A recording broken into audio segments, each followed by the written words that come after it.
Welcome and thank you for checking out this video. Today we are going to look at the orthogonal devices ER-101, indexed code sequencer, and the ER-102, which is the sequencer controller. It's an expander module for the ER-102. This will be part one of a review mini-series about these two modules. I decided to break it down into maybe 3 videos, so you guys won't need to wait for me to complete and edit the whole thing before I can upload it. Let's try this format and see how it goes. Part 1 is going to be mainly an overview of the ER-101, a quick look at the ER-102, just so we can get familiar with the unit and generally how they work. We will get stuck into its features in more detail in Part 2. Let's get down to it. I'm going to start with something that is maybe, in a way, the most striking feature of this sequencer, and that is the way it looks, the user interface more precisely. Some people say, oh yes, it's a great sequencer, I really like its features, it is powerful, I really work fast with it. Other people may say, oh, the ER-101, it looks like an airplane cockpit, a power station control panel. It must be difficult to use with all those displays and levers and stuff. It looks too complex. And of course, this second group of people are the ones that have not used it yet. Then there are people that have used it and they may not have liked it. That's true for any sequencer or any module, not even just sequencer. That's normal. Now, I understand all these type of different comments because I own it, so I can see where everyone is coming from. But, funny enough, the look of this module is what sold it to me the first time I saw a picture of it. You see, like many other people, I prefer hardware synthesizers instead of using soft synths for a number of reasons, which I'm not going to get into right now. But one of the reasons is the physical appearance of something solid, something I can interact with, like mechanical, electromechanical things, and this time machine control panel type of look. I love it. Oh, and this time machine type of look, well, it's not just for looks. It actually does work. Okay, I'll show you, right? We are in 2018, and well, let's go for a little trip. Ready? Will you be scary?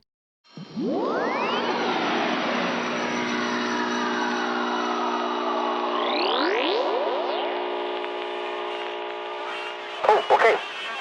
Right, guys.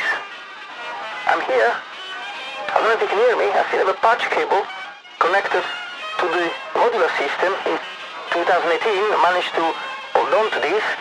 So that's my connection between 1916 and 2018.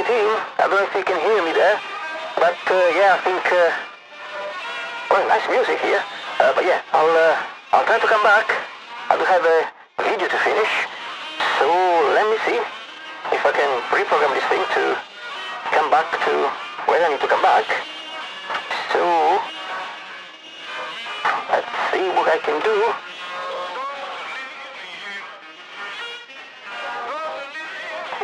Seems to be okay, so I'll try to come back.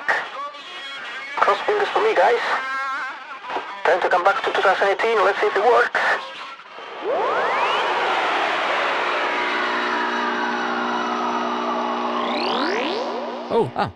Alright.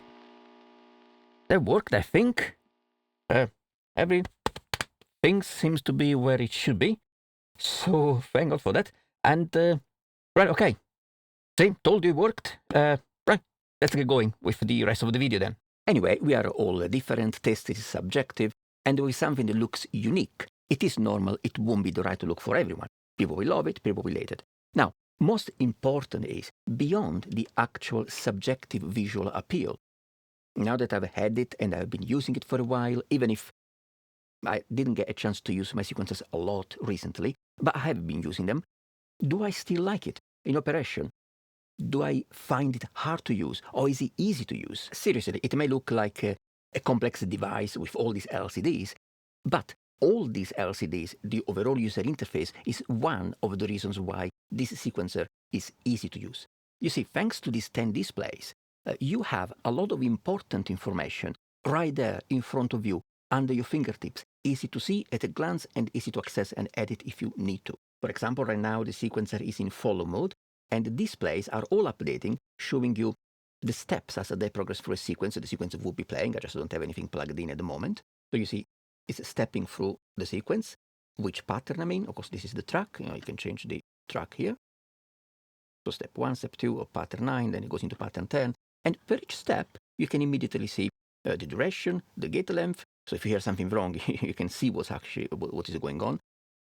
Then for CVB and CVA, the actual note values, and an explicit indication of the note name, C, C sharp, and so on. And now it is showing these specific values and these specific note names based on my selection of the voltage table. Let's call it for now a scale, the mode. I have currently selected for this track for both channels CVA and CVB the 12 tones equally tempered mode, 12 semitones. Indeed, if I go into edit mode, the sequence will still be playing, but because I need to edit it, I wouldn't want the screens keep, updating under my hands. So I can select, whichever step. And if I go to step 2, for example, let's go to track B is already selected. So 0 would be C0. 12 is C1. So because I chose to use the 12 semitones scale right now, then each number corresponds to C, C sharp, one semitone at a time, D, D sharp, and so on. 12, it's the next octave, 24, the next up, and this goes all the way to C8 sharp. The cool thing as well is that I can scroll through the steps straight into the next pattern and the next. If I want to work in step mode, I can scroll through the whole sequence of a track just in step mode. So this is cool because let's say I'm editing the steps of the first pattern and then I want to edit the steps of the second pattern. I don't need to enter from step, enter pattern mode, select pattern 2, then enter step mode. No, I'm just in step mode. I can go to pattern 2, I can go to pattern 3, I can go wherever I want. I don't need to go in and out of menus to change pattern. Of course, you can move through patterns quicker, just selecting and scrolling the actual patterns. And there is a nice touch here. You see pattern 1, this is the first step in pattern 1. Last step in pattern 1, first step in pattern 2, last step in pattern 2. So it steps through pattern, showing you the first, last, which makes it really easy to go at the beginning of pattern 7 or straight at the end. You could have a pattern that is much longer than that. I think I'll go something here that is 11 steps long, like this one. So I don't need to gradually go through the steps in that pattern to get to pattern 11. To step 11. I'm in pattern 3, first pattern. Oh no, I want to edit the end of it. That's it. I'm at the end. Then I can go in step mode. But it's easy enough to even just use the steps anyway. So for each step, I can see the step duration, and the step duration can be anything between 0 and 99 clock pulses. A step here, a note can be as long as you want. And within that note duration, the gate length opening. If it was 8, then it would be sustained, for the whole duration of the note. The shorter, the more staccato you have. Then you have as I said, the voltage value for CVB and CVA. And this display actually, I set it to show the note name, but you can also set it to show the actual voltage values. See, this is voltage values with, you have a 2 millivolt precision when you create your own scale. So, you can create any kind of tuning you want. Now, I don't want to get too much into voltage table right now. I call them, scale modes, but what the ER-101 uses is this indexed voltage table. It's a table full of voltage value that you skip through, right? Like I'm doing right now, I'm going through a number of voltage values. So one of the benefits of having the option of creating your own voltage-based tables is that if you have a VCO that doesn't track properly, maybe in the upper octaves, it doesn't have an extended range of good tracking, you could create a voltage table where, I don't know, for example, between C2 and C4, it tracks perfectly, C, C sharp, or whatever. And then over C4, let's say the tracking is a little bit off. And then you can create those specific nodes in that octave range by tweaking the millivolts. Even you can do it here, just on the screen, so that you get perfect tuning on that VCO on an extended range of octaves, without having to mess about with trimming, retuning the oscillator. Actually, let me show you how easy it is to edit these voltages, this index. So first of all, I want the display of CVA and or CVB, depending on what you want to edit, to show me the actual voltage. So I go into the track options. I'm already in track. Push it once more. I am in the track options. This is where I can change the display from node to number. This is 1 volt. And for CVA, and I can do the same for CVB if I want to. By the way, since we are already in the track options screen, when you are in this screen, here it's where you change the clock multiplier for that specific track. And here is where you change the clock divider, divider for that specific track. And it's 1 to 99, so you got plenty of options there. And by the way, I don't know if I've shown this already. This is the gate. You can change from gate to trigger. Let's put it back to gate. We don't need to. Well, we'll cover clock multiplier and divider another time. And yeah, so we changed these two to numbers. So let's exit the track options, and we are back. Main screen. This is where you change the display from showing values for the B channel, for the table on the B channel. As you see, it's 0, which is like C0, and showing 0 volt. CVA showing 12, in this case, is the 12 semitones, so it will be C1. Now, let's say, as we mentioned before, we have a VCO that it's great between C2 and C4, so you don't want to touch the overall tuning of it and so on. But then when it goes down to C1, it's a little bit off, it's not in perfect pitch. So what you can do, you access the index. This is where you can scroll through the 99 index, or 100 is 0 to 99 index slots on that voltage table. So of course, you want to change the one for the C12, so you get index 12, just because on this table, it's divided in 12 semitones per octave. That's the display for the 1 volt. So if that specific VCO needs a few extra millivolts, you select it here, I can add or subtract millivolts to get the perfect pitch without touching the tuning or the trimming, the calibration for the VCO. If you want to change values in centivolts, you go to this top LED, just tap, and now I can change centivolts. Or with both LEDs on, you can change even more coarse, 1 volt at a time. So that's pretty straightforward. You go to the index, you select which index in that table you want to edit, and then you can edit millivolts, centivolts, and full volts. So in this case, let's say we need this to be, well, it's 1 volt, there's no point in changing that. This to be 1 volt, 1.33 volts. And if this gives you the perfect C1, and you leave it there, now from now on, every time you hit C1 note with the sequencer, the VCO is going to play the correct C1 because the voltage is already been corrected before sending it to the 1 volt per octave input. And this has a lot of applications, of course, because it simply means you can calibrate your wavetable and the change of parameters to send out specific voltage values that access a specific element in your receiving module. For example, a wavetable VCO, trigger node for the wavetable VCO, pitch control, and CVB. You can edit the value of this table so that when you change, when you sequence changes, you know that you are hitting specific wavetables selectable from that module. So you don't have to continuously changing, between them. A simpler example, you have a sampler module that has a CV input, and you can use the CV input to select different samples or even to access different slices in a sample.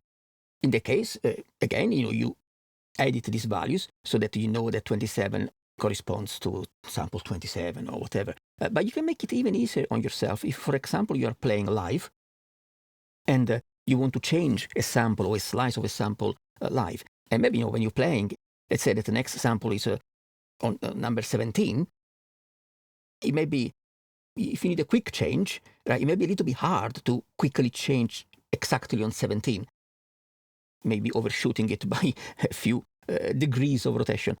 So what you can do, you go to the index, table B in this case, and you edit this value so that it gives you, onto these centivolts, yeah, so it gives me 100. But to make it easy, I was saying, what you can do, you could edit the first 10 values. So you go to index 2 and change it to 100.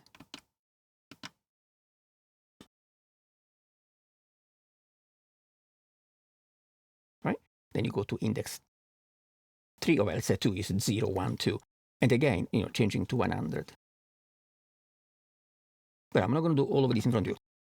So what you can do, you can change index 0 to 9, all to 100 millivolts. Then you change millivolts 10 to 19, all to 200 millivolts, right? This will make it easier when you are playing to quickly go from one slice selection, one sample selection, to the next one, right? Because as long as you stop between 10 and 19, you have selected the next sample. And then you may have 200, 300 millivolts set between 21 and 29. You want to go there? Let's see, as long as you go over 20, before 30, you select it right. So it's like a stepped selection, sort of quantizing the changes. So that's easy to go to sample number 6, sample number 7, sample number 10. That, as long as you stop between 9 and 90 and 99, you go number 10. So yes, being able to customize the ER-101 voltage tables, it's a really unique and excellent feature to have when this is going to be the brain for the rest of your modular setup. Actually, if you are really into customizing things, Orthogonal Devices introduced a configuration file present on the SD card, so you can actually tweak how this thing works. You can tweak the features. You may even be able to introduce something that is not there, but you think it would help your workflow. But if you don't want to get into tweaking the configuration file, of course, you can save the original and then get the original back if something doesn't go the way you want it. But if you don't want to go into that, the ER-101 plus the ER-102 and being able to edit the voltage tables, there is a lot there for you probably to achieve, to achieve anything you're trying to achieve. And we have not even started talking about parts, transitions, modifiers, recording. There is plenty. A couple more things about the voltage tables. You see this switch has A, B, and in the middle says REF, reference. These are the default reference tables. This is the 12, semitones. There is plenty, blues, whatever. I'm not going to go through them right now. And then you get to the user slots. There are 8 user slots where you can save your edited tables. But if you have the ER-102, with the SD card, you can have a lot of custom tables. And I think I didn't yet, but you can download a file from Orthogonal Devices website with at least an additional set of 40 different scales. And I didn't look into it, but I wonder if there are user tables already out there that maybe work specifically well with specific modules. I don't know, but that's possible. The one last thing I will say about the voltage tables before we move on to the next section is, in case I didn't mention yet, each track can have 2 unique voltage tables. Each track can have 1 unique voltage table for CVA, 1 unique voltage table for CVB. And that is per track. So you could have 4 tracks, each with, for example, 2 different scales. If you want that, you can have 8 different scales altogether, 2 scales per track, or whatever you need.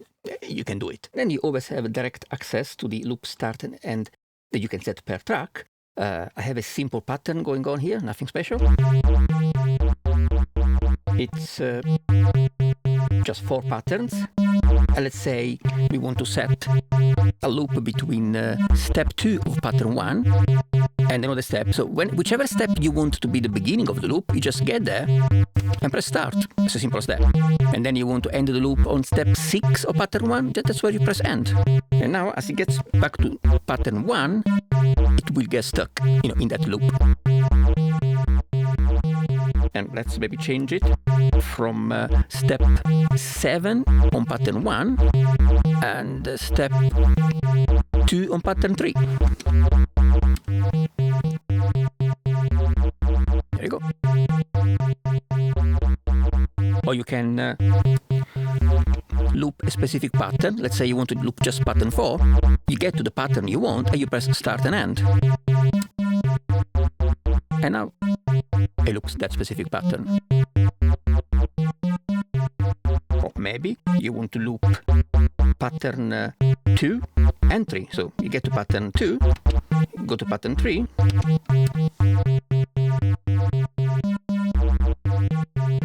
and it loops. If you want to get rid of the loop, you just go where the loop points are and you press them again, and now there is no loop.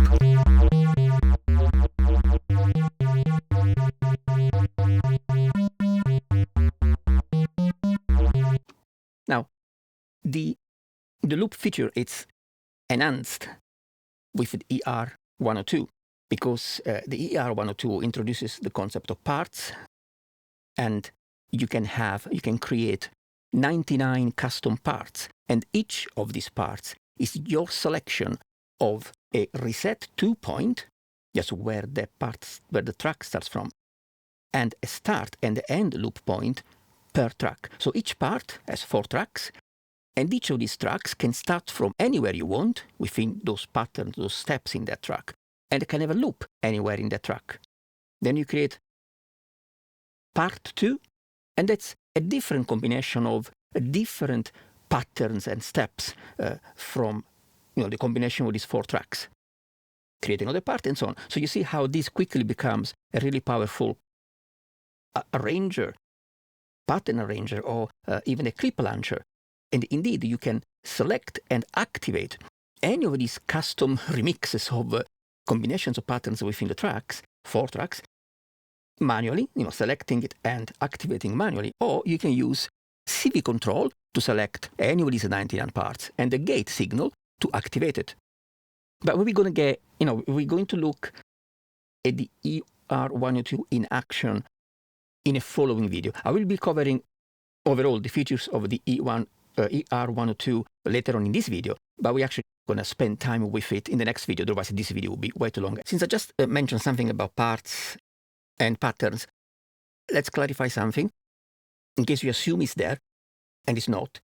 I'm talking about an explicit pattern chaining feature where you create your song and you have all the tracks finished, whatever, and then you say, I want to try something different. I'm going to have a pattern 2 to be the first pattern, and then jump to pattern 4, then jump to pattern 8, and save the sequence.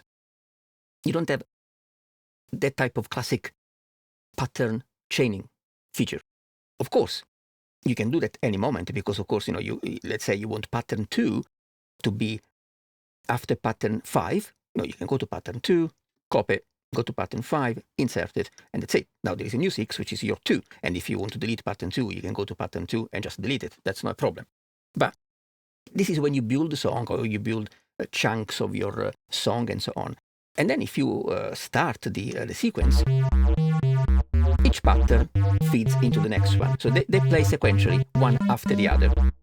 So if you want to change which patterns play any position, you simply have to copy and paste it in that position. And you think, okay, but what if I want to reorganize things? As I mentioned before, that is where the ER-102 becomes not only indispensable, it goes way beyond the simple pattern chaining. And the fact that you can do what the part features lets you do live. Again, just to explain again, you can create 99 custom parts. Each of these parts is any section per each of those 4 tracks playing together. So you could have the first 4 patterns from track 1 together with the last 4 from track 2. You can have a middle section from part 3. So you are rearranging, reorganizing your tracks in any way you want. And remember, for each track, you're also going to have a reset 2 point and then start an end loop. That's per track. So 4 tracks with all these features in a part.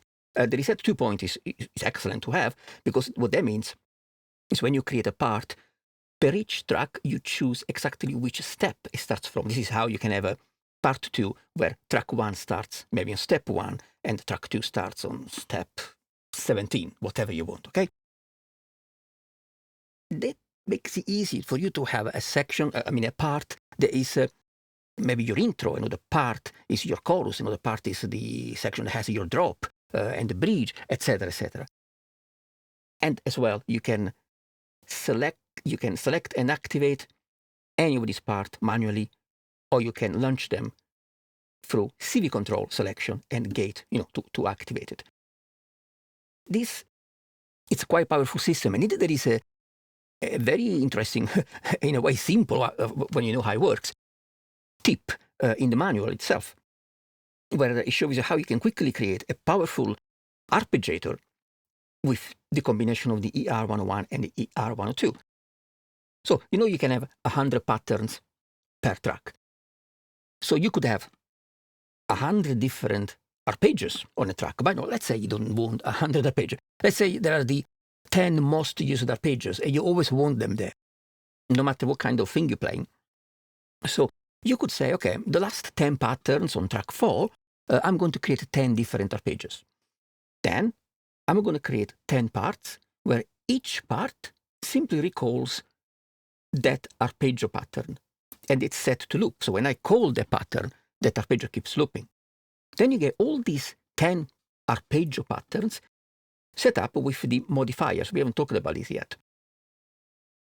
What happens then is that you can manually or through CV control select any of these arpeggios, activate it, which will make it loop, and use the CV control to change the root note of the arpeggio. And instead of 10, you could have hundreds of arpeggio if you use more than one track, or 50 arpeggios on one track. And if you create arpeggios on different tracks, you can have a multi-voice arpeggio that you can recall, activate, and play around with the root note. So you see how combining these two things together, it starts to evolve into something that that you want in different things you may not have a thought of in the first place. And if you do it that way, hey, guess what? You don't need to buy an arpeggiator. That's good enough for me. And so you can see that this gives you a lot of variations to play with, and it can easily be a powerful pattern parts sequencer. But the ER-101 on its own does not have this enhanced functionality. To be honest, the ER-102 adds cool stuff to the ER-101. I consider this as one complete good sequencer. So if you were interested in this device, I would try and budget to get the 2 units together just as one package. Or if you get the ER-101 first, you better start budgeting for the ER-102, because you probably will end up wanting one. So not only you have immediate view and access to all these individual parameters, but you can also edit, copy, paste, single steps, custom selection of steps, a range of steps, an entire pattern, multiple patterns, an entire track. The second reason why I really like the interface design and the implementation is that Brian is the maker of these devices, came up with an ingenious way of laying out all this information, all these buttons, display, and the two knobs in a way that are very convenient to use. Let's say I want to go to tracks. I select tracks and I can change tracks here. Whatever I select, it's always on a display between my two hands. So it's easy to select and change, select and change. I'm in steps. I want to change CV. Select and change, select and change. See, it's easy to do. Or you can use two hands. Let's say you want to work on the CVs for the steps. Once you have selected steps and CV, here scroll the steps, and here you had it. As simple as that. One, change. One, change. Next step, change. I'm doing an example of single steps. There are ways you can edit a bunch of steps altogether, a selection of steps. By the way, sorry, I did not do a lot of hands-on examples so far in this part one of this video series. I usually get quite hands-on with a lot of examples in the video. Well, later on in the same video, I will be showing some practical things like some math transforms, quantized reset, smooth features, maybe and other bits and bobs. But I'm busy with some not music-related work, which I do have to take care of because I do have bills to pay. But I wanted to at least start with an overview and with a few, very basic examples. And that's also because I think I wanted to try to talk about the concepts around this device before going straight in showing examples. So in the following videos with examples, if you have watched this video already, then you're already familiar with how overall these devices are supposed to be working. But in the following ER-101, ER-102 videos, I will get hands-on showing these sequencer features in action. And I guess, following videos could even be more like tutorials or workflow examples, so we can have some fun. And remember, you can also leave comments below the video. So if you have questions, please add your question to the comments. And I might be able to answer some of these questions in the following videos. So I might be able to show you the answer. Let's do a quick example. Let's make a quick, really, really short track. Let's send a gate to the double helix oscillator liveforms and a CV control to it as well. So we go to tracks, new track, track 4 is empty, pattern, let's add a pattern, and let's add a new step. For this step, I'm going to set a duration of 4 pulses and a gate of 2. The clock is coming from the abstract data ADE32 just to drive the timing. Now, you could copy and paste steps, but when you have a step selected, you can just keep pressing insert and insert the same type of step with every press. So let's have a simple 8 steps pattern. Okay, let's talk about let's work in patterns, in simple patterns. So let's send it, right? Now the sequencer is running. I didn't add any notes yet. Now, yes, you can edit a lot of, all the notes at the same time, the whole pattern, you can randomize it, but we will look at those, let's call them advanced features later. So let's go step by step, and I have a C1 here, and you see how now I can, with 2 hands, quickly edit each step. C1, this one, I don't know, guys, I'm just doing something on the fly. Let's put C2, E, C2,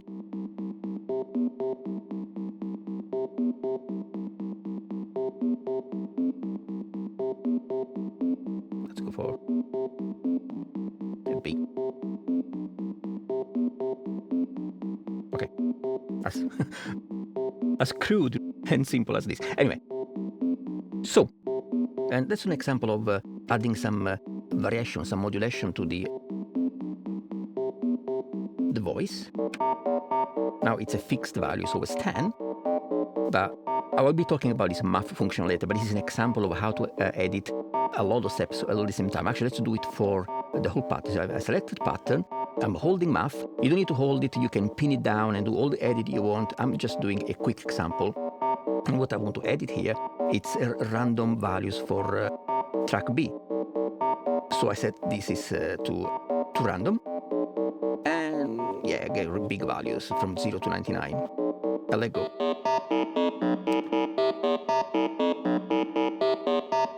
And this is affecting the timbre of the voice, changing the CV attenuator.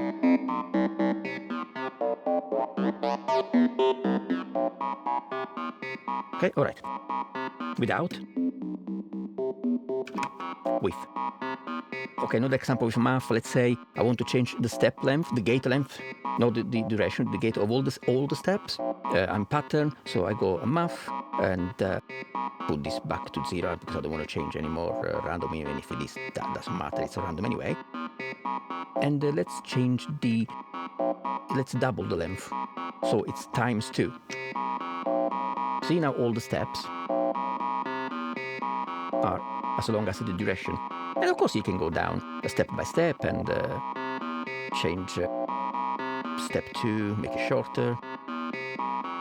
Step 4, really short. Or you can mute it.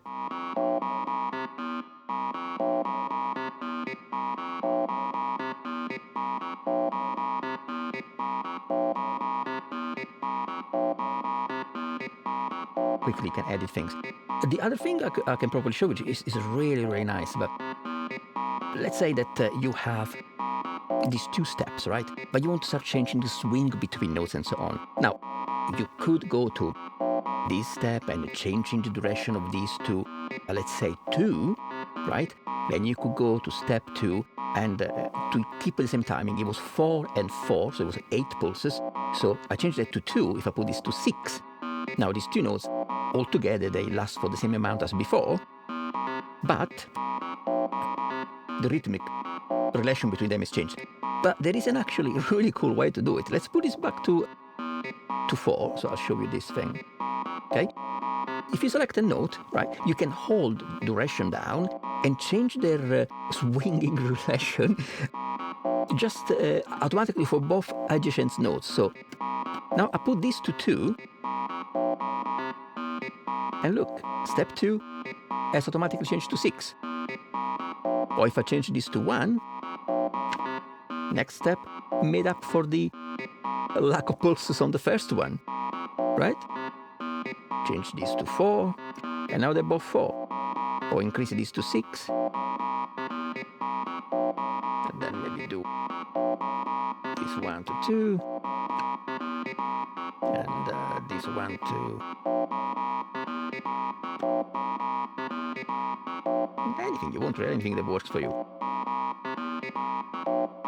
So doing this way, you're not really changing how long those two notes duration or the whole pattern lasts for, because you're not really increasing the note duration beyond that pattern. It's an easy way to change the rhythmic relationship between notes without affecting the overall length of the pattern. It's excellent. And I guess I can show you a couple more things about editing steps and patterns. Of course, you can copy steps. So let's say this is a simple 4 steps pattern. Simple stuff so that it's not too busy to talk over. It's and with simple steps, it's also easier to understand the subdivision. So this is one pattern only, and each step it's 8 clock pulses long. Step 2, step 3, step 4. Right? The only thing that's changing is some of the pitch. Okay. Let's say I want a copy of step 2 after step 4. I simply copy step 2, move to step 4, and then insert it. You disable the copy by clicking it again. And that's it. Step 2 was F, and now step 5, we have another F. Let's delete it.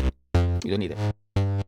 You can paste and insert a step before a selection. So let's say I want step 2 again, but I want it before step 4. So I copy step 2, I go to step 4. Well, you could paste it after step 3, but let's say it's a situation where you want to just put it before a step. You can select the step and hold insert, and you have the option, see, to paste it before. Done. So now step 2 was F. Step 4 now is F, because step 4 was this step before, but we added a step before G, so we have this F. Now let's delete it. We're back to normal. The other thing I want to show you is that you can actually split a step into 2. So let's go to step 4, and I'm going to split this into 2 halves. I hold the insert button, and instead of choosing after or before, I just use a split, choose split. There you go. So what happened is that the actual length of the whole pattern has not changed, because step 1 was 8 and it's 8, step 2 is 8, step 3 is 8, step 4 was 8 pulses long. Now I split it in 2 halves, so I have 2 steps, 4 pulses long, instead one that was 8 pulses long. Right? And inserting and splitting and subdividing, for example, let me change the pitch of this to just 1 octave higher. It's an easy way to, like, I could split this again. It's an easy way to add to get a sort of more granular within a pattern, add a little bit of detail. Because of course, then you can change the duration, the gate, to change the rhythm, you can change the pitch of those little steps, you can add smoothing to a step, to every other step. So you can get really in there and have a quite dynamic micro definition of your pattern. Now let's go, of course, I think I didn't show you how to copy a bunch of steps. Let's say I want to copy step 1, 2, 3 and put them after 6. Let's say that's what you wanted to do. You simply hold copy down on the first step that you want to add to this group of steps you want to copy, and then you scroll. So add 3, let's add 4 as well. Okay, I selected 4 steps. The 4th step is quite short, and then I go to the end as I want to put them after 6 and insert. That's it. They've all been inserted there. Now, I hope you can see that how easy it is, because now that you know how to do splitting, inserting after, before, imagine doing this without trying to explain it, without talking over it. You can do all of this really quick. So you can build, modify, you could copy a bunch of steps in the next pattern, or copy the whole pattern if that's what you want to do, and then add variation there and so on, and move on to the next one. You keep building a very long, evolving melodic line without worrying about the pattern length at all. Because again, you don't have to go out of the pattern to go beyond those 16 steps or whatever. And let's say that you have these 10 steps now, but for some reason you do want to split these in smaller patterns. Well, you can do that because you can split patterns. So you go to pattern, and first you decide which step you want the pattern to be split on, which is very convenient. Yeah, the pattern, you don't have to split it in 2 halves.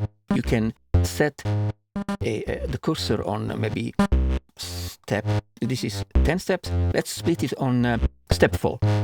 Right? So this should give us a pattern 4 steps long, and the following pattern, the other half would be, what was this? 10, so it will be 6 steps long. So on 4, I go to pattern and I split it. There you go. Now I have pattern 1, 4 steps long, pattern 2, 6 steps long. That's it, you got 2 patterns. Now keep working, keep making your piece of art. There is another thing I can show you. Going back down to the step, let's say I have this step that is maybe 5 clock pulses long. I can still split it. What's going to happen is it's going to give me 2 smaller steps. One is going to be 3 clock pulses long, and the other one is going to be 2. So let's do it. This is step 6, and it's 5 pulses long. Let's split it. 3 and 2, 5. So now step 6, there was 5 pulses long. It's now 2 steps. One is 3 and one is 5. So you can split odd numbers, durations, and just of course, one is going to have to be longer than the other one. And so on. Then using the same procedure, you can copy and paste patterns before the current pattern, after the current pattern. Select, hold and scroll to select let's do it. Copy both patterns and then insert. Let's see, I got 4 patterns now because I held it down, so I select both patterns. So you can select range of steps, paste, range of patterns, paste, after, before, go to the step, split it, go to the pattern, split it, keep working. It's really fast when you do it, without thinking, without having to talk and explain it. So you can see, I think why I like it is because all the edits you want to do on a step, copy, paste, you can actually insert a step after or before the current step. You can even split a step into 2 without affecting the overall length of things, depending on the duration. So you can edit the steps themselves. You can scroll through all the steps within the patterns. You can edit the CVA of that step, CVB of that step, the gate duration and length, the note duration and the gate length of that step. All of it without having to switch to step mode, to pattern mode, switch to CVA edit, switch to menu for CVB edit, then switch to the gate menu. There is no menu jumping left and right. It's all there in front of you. You just have to get in there and use it and, make music with it. It's easy. And why it actually, I think it's really good, specifically for this sequencer, that's what we're going to talk about next. A question you may be asking right now is, okay, I hear you, but I cannot see steps for all 4 tracks at the same time. And this is a fair observation. I asked myself this same question before buying the unit. But after taking a look at the manual, still before buying, I came to the conclusion that in this very specific case, Brian, again, the maker of this module, got it right, and this is why.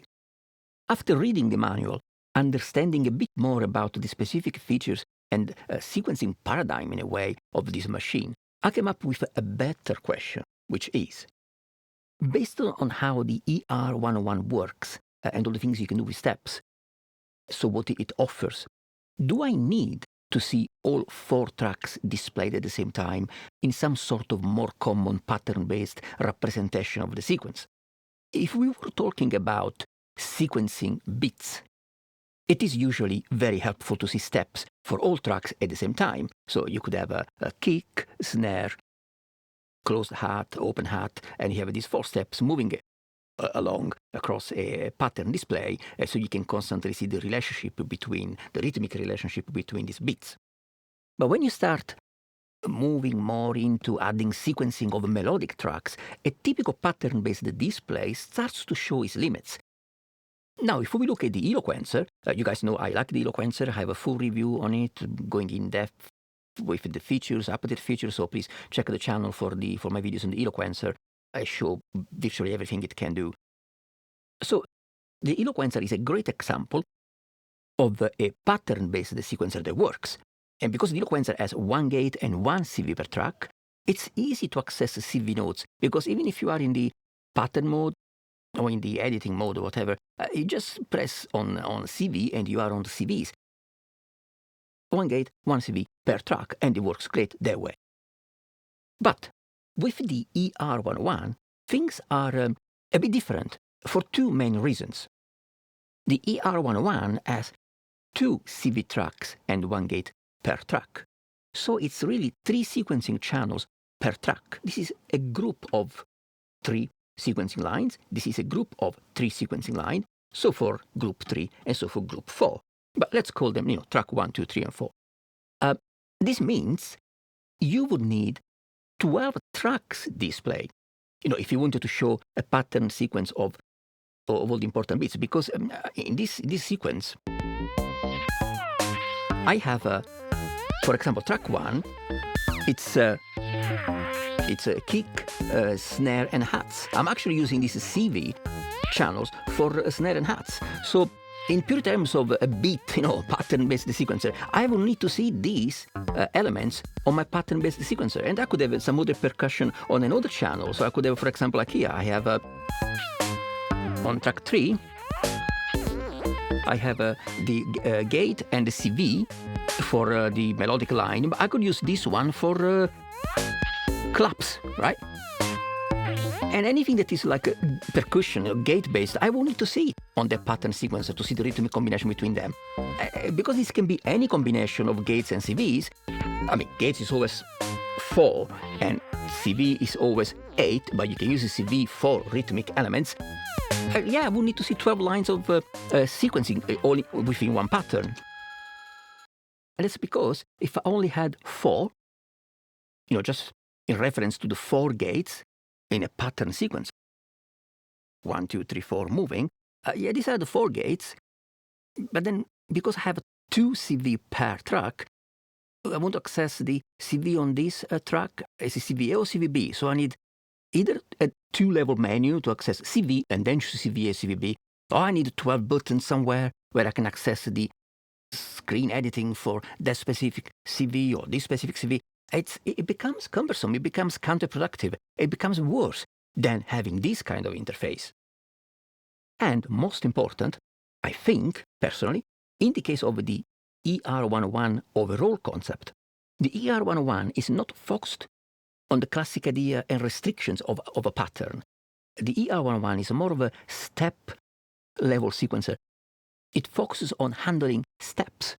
Yes, you can group steps within patterns, but you don't have to think of a pattern as the main structure of everything you do. With the ER-101, you can have a one-step long pattern. You can have a two-steps pattern. You can have a 77 steps pattern, a 43 steps pattern. You can have 100 maximum steps in a pattern. So maybe you have one channel is using only 2 steps in looping, another one is using 100, another is using 77. So are you going to scroll these 12 lines? It gets a little bit probably hard to follow on screen and to understand exactly what's going on. So with the ER-101, you can think of patterns more like a normal pattern, or it can be just motifs, melodic lines, or it could be an intro, it could be a chorus. You have freedom how you want to work with it. And that's especially with the ER-102, with the added concept of parts and having different loops per track, per part. It becomes really, really handy. You can sort of launch clips of different sections with tracks, with a start, preset, start, endpoint for loops. That makes even more sense to have this freedom, a little bit away from rigid patterns. So, because this added level of freedom and with focus placed more on step level, where you can split a step into two, add steps before and after. Oh, for example, imagine you have a pattern-based sequencer. One is 64, one is only 4, but then you start to split one of the steps into 2, and then what you need to do, stretch the display to show the added steps in there. So because it's so good and tweaking the individual elements of a step, a traditional pattern-based multi-track display would not necessarily work, or it wouldn't work well anyway. Instead, having it this way, for each track, you can think of it. First of all, this is not 8 tracks. This is 4 groups of channels, 4 tracks. So because it's only 4 groups or 4 tracks, it takes an instant to switch between all 4. That's one thing. But because the versatility of having 1 gate and 2 CV per channel, you can think of it like this is a 3-channel sequencer display. You have the gate information, CVA, CVB. Change to 2, that's another 3-channel. So you can think of it having 4 3-channel sequencing displays. I don't know if that confuses things or makes them more clear, but it's excellent in that way, that I can get down to the steps on each of these tracks and access and manipulate a lot of important information in my sequence without having to switch between menus and trying to even identify out of 12 stretching tracks which step I want to work on. So hopefully you can see why in this case, in this specific case, personally, to me, it's more important that I can see these parameters laid out this way, because I can do stuff with it, and that's where I want to intervene. That's where I want to change the performance per step.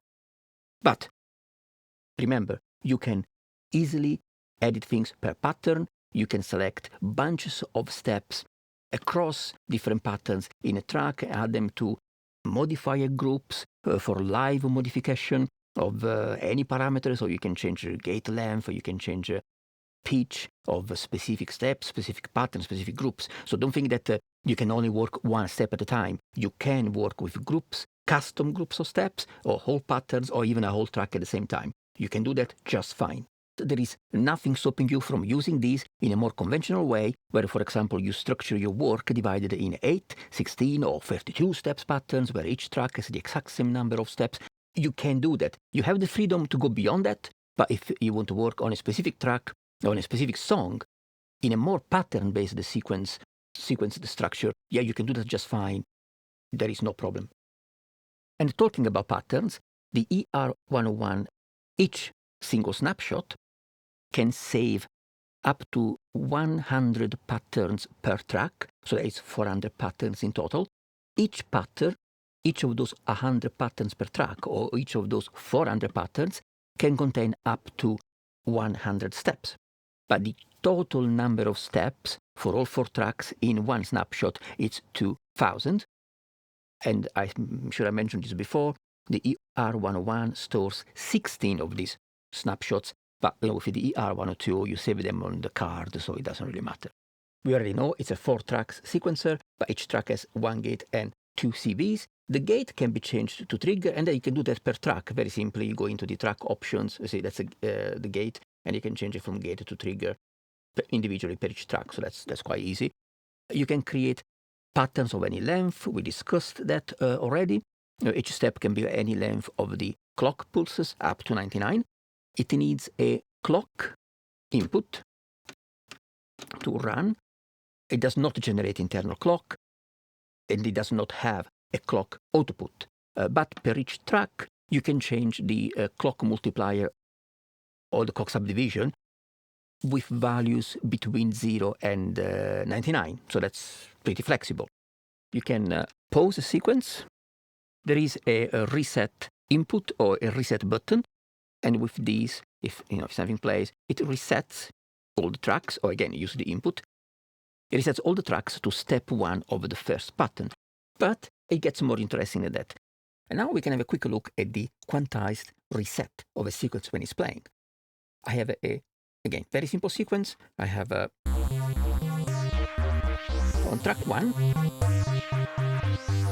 there are 8 patterns, very simple and short 8-step patterns, and each step, they're all the same, they're all 4 clock pulses in duration, and the gate is a bit different in between steps 2, 4, 2, 4, whatever. Track 2, instead, it's only 2 patterns. Step 1 and step 2 in the first pattern, they are 16 clock pulses long. In the second pattern, again, only 2 steps, and there are 4 clock pulses long. So I have longer steps on track 2, so I can show you the step-based reset. Let's say that you want to quantize the reset of all the tracks. This could be 4 tracks. I only have 2 for simplicity's sake. The step is 16 clock pulses long, but at the end of the first step, I want everything to go back to step 1 or pattern 1 for all the tracks. So what I do, I simply press step and reset, and the sequence will reset at the end of the step that is displayed when I press it. See, went back to 1. Back to 1. Okay? Or I want to reset. Let's go to track 1. I want to reset the whole sequence at the end of pattern 7. Back to 1. It never went to 8. At the end of pattern 3. Back to 1 for all the tracks. And I can do the same thing per track. So we know that track 2 is much shorter than track 1, and I want to reset it whenever track 2 ends. I don't want to wait for track 1 to go through all 8 patterns.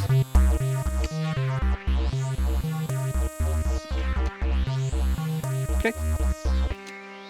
So you can quantize your reset so that everything goes back to step 1 of pattern 1 for all the tracks, at the end of any step, at the end of any pattern, on any track, step on any track, or at the end of any of the 4 tracks.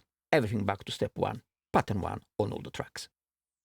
In your CV sequences, the transition between consecutive steps from one CV voltage over that step to the next CV voltage over the next step is stepped in terms of voltage value. It changes straight from one to the other. But you can apply smooth and enable smoothing on individual steps, on individual patterns, or for an entire track. So let's have a quick example. Let's play this sequence.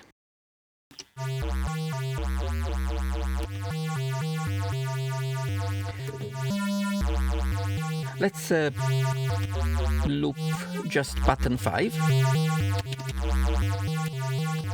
So we can see how we can smooth individual steps. Okay, now we just keep playing pattern 5. Let's go in edit so I can select steps. And let's change smoothing on, I don't know, step 4. Apply smoothing. Step 5.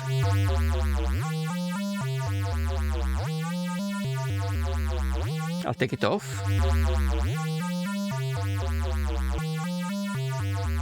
You see, when smooth is engaged, there is a little dot that appears next to the step.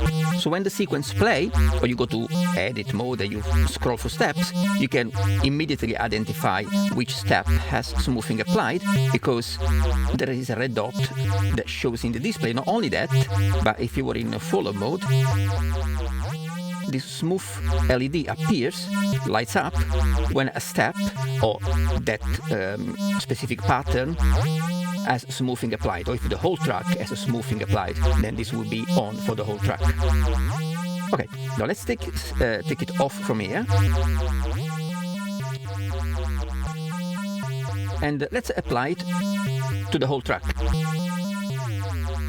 Sorry, to the whole pattern.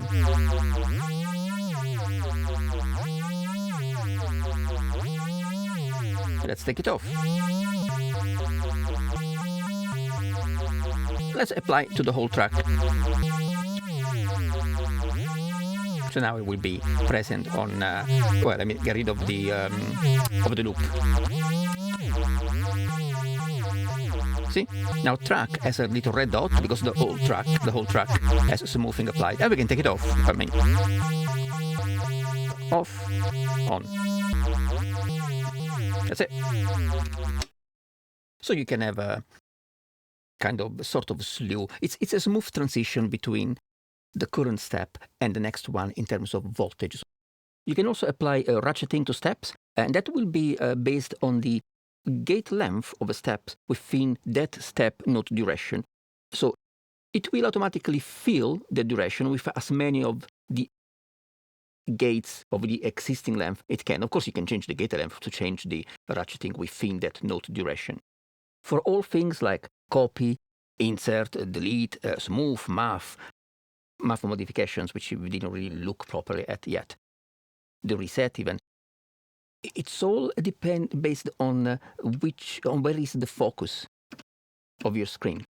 You can copy and paste steps, you can copy and paste patterns, you can copy a track and paste it in a different track. You can apply modification, which is, I don't know, changing the value of the CV, halving the gate length to one step, to a range of steps, to one pattern, to a range of patterns, to the whole track. So it's quite flexible in the way. You can just get straight to the exact scope you want to apply modification to. So yes, you can apply transformation with the math option, and let me pin it. Okay, so the menu is there. You can apply these to steps, to pattern, to track. As a quick description, you can apply modification to a CVA of that step, to CVB on that step, to the step duration, or to the step gate. Okay, let's apply some math transforms to a couple of patterns. It's a couple of simple patterns. I keep them simple so it's easier to listen to hear a difference in gate length, in small variations and so on. So just one track with a pattern like this. Two patterns. First pattern, it's 6 steps. Second pattern, it's the actual same pattern length, but the last step is divided into 2 smaller ones for a little, note variation. Anyway, so let's go to pattern 1. Let's say we want to edit something in pattern 1. Now, when you apply math transforms, you can do it in 2 ways. A quick way is to hold math, change the parameters you want to change. For example, A, it's an addition math. I adding, in this case, plus 7 semitones to pattern 1, to all the notes in pattern 1, because I selected the whole pattern. So when I let go of math, it will apply plus 7 semitones to all the notes in that pattern. So I finished playing pattern 2 because it was playing pattern 2 at that time, and now pattern 1, pattern 2 stayed, and pattern 1 has been increased by 7 semitones. Now, if I want to revert it, I actually have to subtract 7 semitones, because these transforms are destructive. So once you change the values, that's it, the new value is the new value. And let go. Okay. So you see, it's something you can do very quick. Press, get the value you want, and let go. Done. Now, that math value, it's still there. So I could just change to pattern 2 and quickly apply it. You see? So if you have a math operation that you want to gradually apply to different parts in a song, you can set up those numbers and then choose a pattern or a step or a whole track and reapply the same math transforms, which is pretty useful. Now let's set this back. So I'm going to subtract 7. And I can quickly reapply now this -7 to this other pattern as well. Okay? So let's check the other things you can do. The other way, instead, if you want to work on more parameters and you don't want to hold this down, you still call the math function by pressing it. You see it says pin here, just pin the screen down. And let's say now I can let go and I can work on all the parameters I want. So let's say now I don't want to change those semitones. Okay. If you want to reset, any number you have here, you can just press delete and it resets all the transform to a natural state. Adding 0 changes nothing. G is for multiplying, multiplications. When you multiply something by 1, nothing changes. So the type of transforms you can apply is adding semitones, like you've just seen. You can add 12 semitones. That would be 1 octave, or 24, 2 octaves, and any kind of interval, really. The second parameter is multiplication.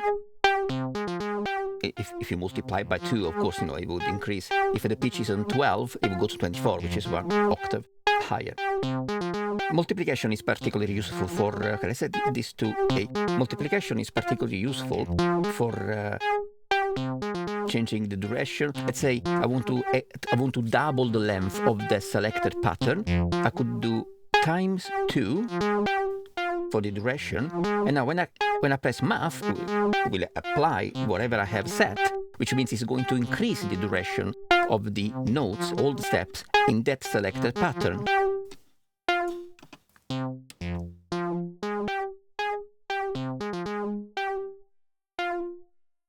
Whatever was 8, now it's 16. And if I want to change back, I'll have to divide, but yes, because you can multiply, you can divide. So now because I'm dividing all those step lengths, duration, divided by 2, they're going to go back to what they were before, just because I doubled them before. Let's pin it and reset it so we don't forget. Okay, let's play around with the gates. I want to double all the gates in pattern 1.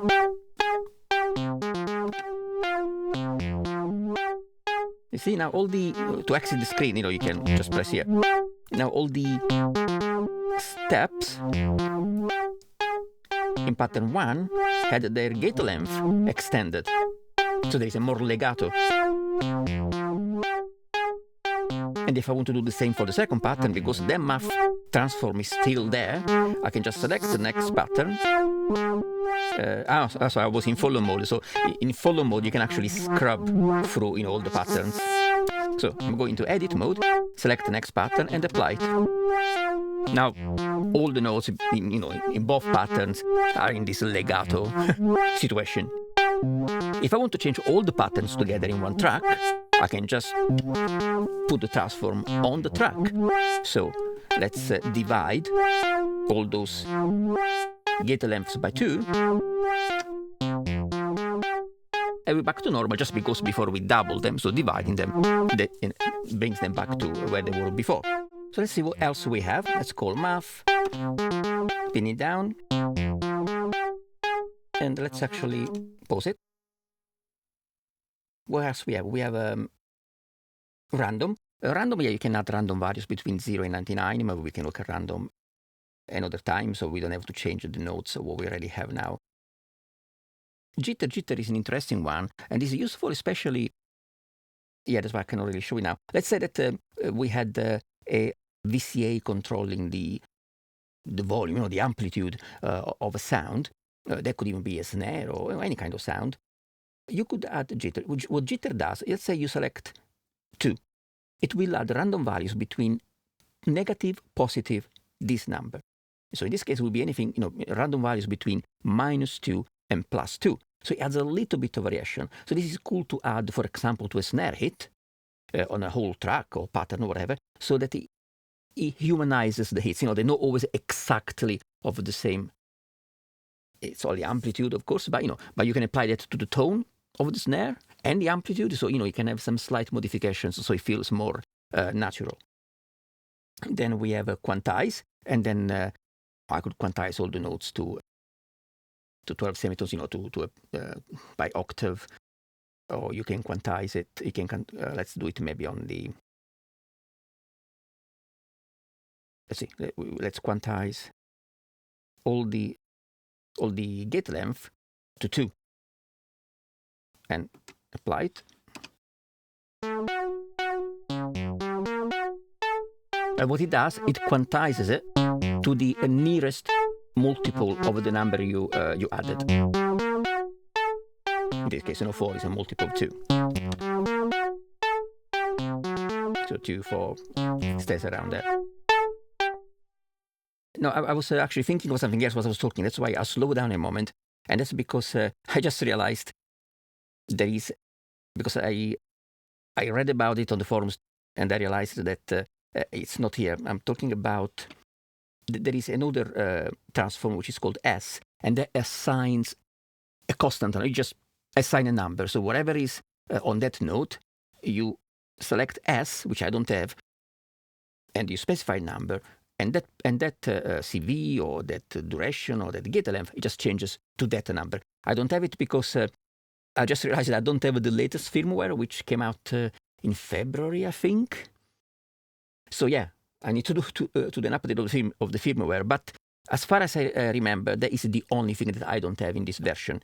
So yeah, it's just one more transform that you can have. And that's it. So let's shift by 7. Let's multiply all the gates by 2.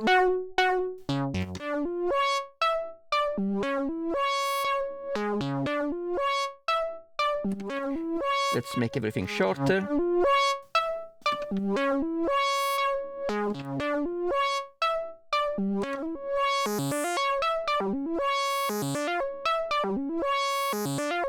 And let's randomize the pitch, why not?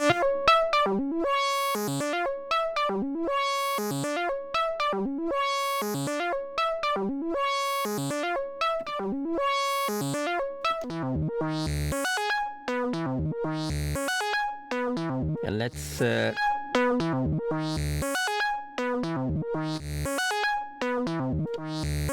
quantize it.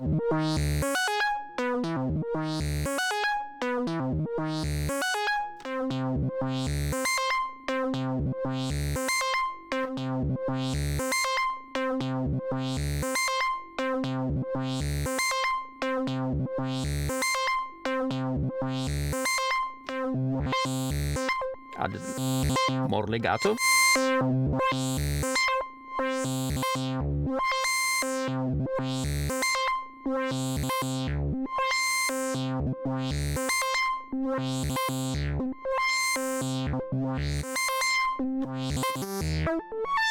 Add some jitter, so it added -7 to +7 random to each note in the whole track. Let's quantize it again.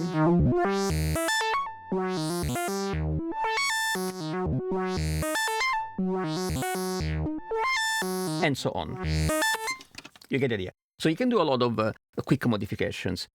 You can apply maybe only on a step, on a whole pattern, on a whole track. You can see how actually starting combining editing features with it, you can quickly create variations. For example, you do a pattern, then you copy it and apply transform, which is maybe increasing by 7 semitones. Then you copy the pattern and you insert and you paste it as a new one, and you apply another 5 semitones. So you can quickly go from the original pitch to a fifth higher, and then go to 1 octave higher.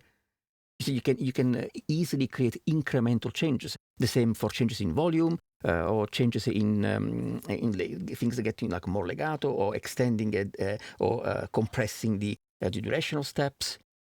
You can gradually have evolving patterns just by changing a little bit at a time, and you can do that very quickly by original pattern, paste it, apply some transform, copy, paste, apply some more transform, and keep going that way. That's just one of the things that you can do. Then we have the mode switch, three-way switch, hold, edit, follow. In follow, if I start the sequencer, you see that the screen is following the sequence, so it updates with the sequence. In edit mode, it's where you want to be when you want to edit the steps, patterns, without the screen changing before your eyes. In edit mode, what happens is that whatever edit you do, it will be played when the sequence gets to those steps you just edited.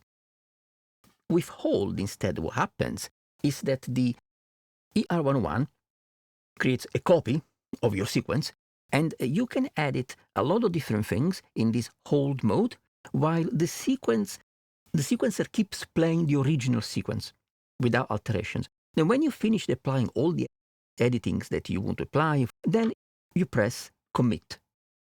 And this commits all those changes all at the same time. So that is useful when, indeed, you want to change a number of things. You don't want people to hear one change at a time. You do all the changes, and then you commit it. Now, the cool thing about the commit mode is that you can actually quantize it. So you can quantize the commit. So it happens when, for example, when track 1 finishes. And so the changes can be applied in time with your music. And talking about quantizing the commit of your changes, you can also do the same with snapshots. You can quantize the new loaded snapshot to kick in at the beginning of a track, so you can effectively have a new snapshot, a new project start on time with the music. And now finally, let's have a look at the ER102, the sequencer controller for the ER101. Let's start from this top section. The ER102 adds storage, save slots, more save slots thanks to the SD card, instead being limited to 16 snapshots. There is other things you can do with this card. We will talk about it in a second. Then here we have a part. This is what introduces the concept of parts to the ER sequencing. You can create 99 parts, and each of these parts can have individual reset to steps and start and end points per each track in a part. This is how, for example, part 1, it's your custom mix of starts and loops of 4 tracks playing together. Then part 2, it's a different mix of chunks taken from parts of tracks in different places. You see how this is quite powerful way of organizing, arranging, rearranging your tracks. And the cool thing is that you can select different parts and activate them via CV control. So this is quite a powerful addition to sequencing. Then in the middle section, we have a group. Right, this is really excellent. You can assign your custom selection of steps from any pattern within a track to an individual group. And you can have 16 groups per snapshot. You can apply math transforms or CV gate modulation to the content of a group, and you have 3 CV gate buses. But you can also have a high and a low set of values for these modifications. What I mean is, you can set your modifications for when there is a high gate here, and you have a different kind of modification, value modulation, when the gate is low. So you have really 6 types of transforms, modulation you can apply live to your groups and change between groups and so on. So that's pretty cool. But we will look at this in more detail in a following video. Within these groups, with this modulation and transforms, you can modify values for CVA, CVB, gate duration, gate length, one of them, all of them, different ways. So yeah, it's pretty cool. Oh, and another very cool thing here is these 2 buttons I forgot to mention, invert and rotate. Once you have a selection in a group, you can actually invert it. So you can invert the selection within a pattern that was selected by the group, or you can rotate. So if you have you can rotate, you can shift the selection left and right, and then you can apply modification. Then you could shift the other way and maybe cut the gate length by half. You see how you can manipulate these things in really cool ways while your sequence is playing. And finally, we have recording. This adds real-time recording, step recording, alt recording, which is a useful way to replace existing values without adding new ones. Hopefully, in one of the following videos, we can use something like this with CV connections to record sequences in real time, in step mode, whatever, into the ER101, so we can see how that works. And going back to the SD card, this is where you can load your custom voltage tables, mode, scales, or whatever. But another thing that may be of interest to some is that you can actually load up to 4 tracks MIDI files. So I guess that's a way to easily, I didn't try yet, to easily transfer maybe your favorite sequences from your DAW and and transfer to the tracks on the ER101. That's pretty cool. Apologies, guys, if this video was a little bit different from all my other videos where I am much more hands-on, showing practical examples, but I already knew I was not going to have enough time to do it that way because I'm going to be busy on something else for a few days. So at least I wanted to put out there an overview of this sequencer, which I think can be useful for people that are not familiar with all the features and wanted a high-level understanding of what the ER101 and the ER102 are and what they can do. I'll try to follow up with practical hands-on examples of most key features. We will see how it goes. And well, anyway, if you can like and share the video, that's fantastic for me. Gives me some sort of support. And remember, you can also join me on Instagram, Twitter, where I post updates of bits and bobs more frequently. So, okay, I hope you have enjoyed this video. I hope you find it useful in parts. And until next time, thank you and keep Euroracking.